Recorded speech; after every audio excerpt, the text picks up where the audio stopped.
আজকে এই পৃথিবীতে সারা জমিনের উপরে সব চাইতে বড় বাদশাহ দুইজন চারজন ছিল। সারা জমিনে বাদশাহিত্ব করেছিল চারজন, তার মধ্যে দুইজন ছিল কাফির আর দুইজন ছিল মুসলমান। কাফিরদের মধ্যে একজন হচ্ছে নমরুদ আর একজনের নাম হচ্ছে বুখতেনাসার। মুসলমানের মধ্যে একজনের নাম হচ্ছে হযরতে সুলাইমান নবী আলাইহিস সালাম আর একজনের নাম হচ্ছে বাদশা যুলকারনাইন। এই বাদশা যুলকারনাইন তিনার ভাই খালাতো ভাই বা কোন সম্পর্কে ভাই হবেন হযরতে মুসা নবী আলাইহিস সালামের সময়কালে একজন আল্লাহর ওলি ছিলেন, যিনার নাম হচ্ছে হযরতে খিজির আলাইহিস সালাম। এই খিজির আলাইহিস সালাম আল্লাহ রাব্বুল আলামিন বলেছিলেন পৃথিবীতে একজন মানুষ আবে হায়াতের পানি পান করবে, তো আবে হায়াত পানির সন্ধানে হযরতে খিজির আলাইহিস সালাম এবং বাদশা যুলকারনাইন বেরিয়ে গিয়েছিলেন। বেরিয়ে যাওয়ার পরে বাদশা যুলকারনাইন তাফসীরের রুহুল বায়ানের মধ্যে এই কথাটি লিপিবদ্ধ করা হয়েছে। বাদশা যুলকারনাইন এবং এই হযরতে খিজির আলাইহিস সালাম পানির সন্ধানে গিয়েছে। তো পানির সন্ধানে গিয়ে যাওয়ার পরে হযরতে খিজির আলাইহিস সালাম একটি পাথরের উপরে বসে গেছেন আর বাদশা যুলকারনাইন তার প্রজাদেরকে নিয়ে আশেপাশে খুঁজছেন কোথায় নহর পাওয়া যাবে, এই আবে হায়াতের পানি পান করতে হবে, আবে হায়াতের পানি সন্ধানে। হযরতে যখন বুখতেনাসার আপনার বাদশা যুলকারনাইন পানি খুঁজছে আর এদিকে আল্লাহর ওলি হযরতে খিজির আলাইহিস সালাম পাথরের উপরে বসে রয়েছে আর পাথরের ভিতরে কোনো একটি আওয়াজ আসছে। পাথরটাকে হটিয়ে দেখার পরে দেখছেন একটি পানির নহর প্রবাহিত হচ্ছে।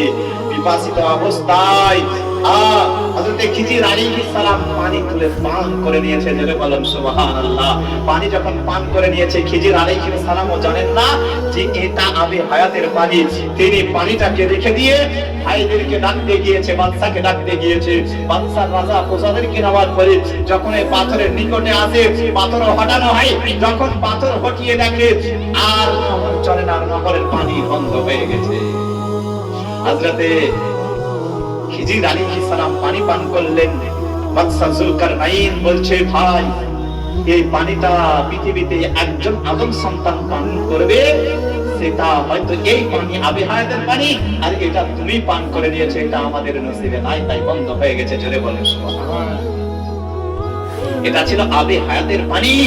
তো বাদশা যুলকারনাইন সারা জমিনের উপরে বাদশাহিত্ব করেছে।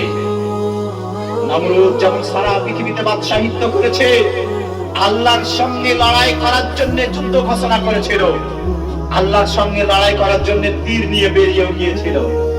ইতিহাস আপনারা শুনে থাকতে পারেন, শুনেছেন আল্লাহর সঙ্গে যুদ্ধ করতে গিয়েছিল, পারেনি, পেরেছিল পারেনি।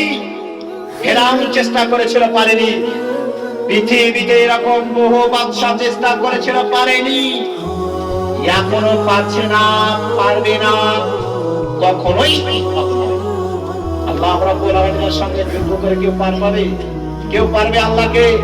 কেউ পারবে না। এরকম ক্ষমতা কাউকে আল্লাহ দেয়নি। আল্লাহ তো স্রষ্টা, আমরা তো আল্লাহর সৃষ্টি।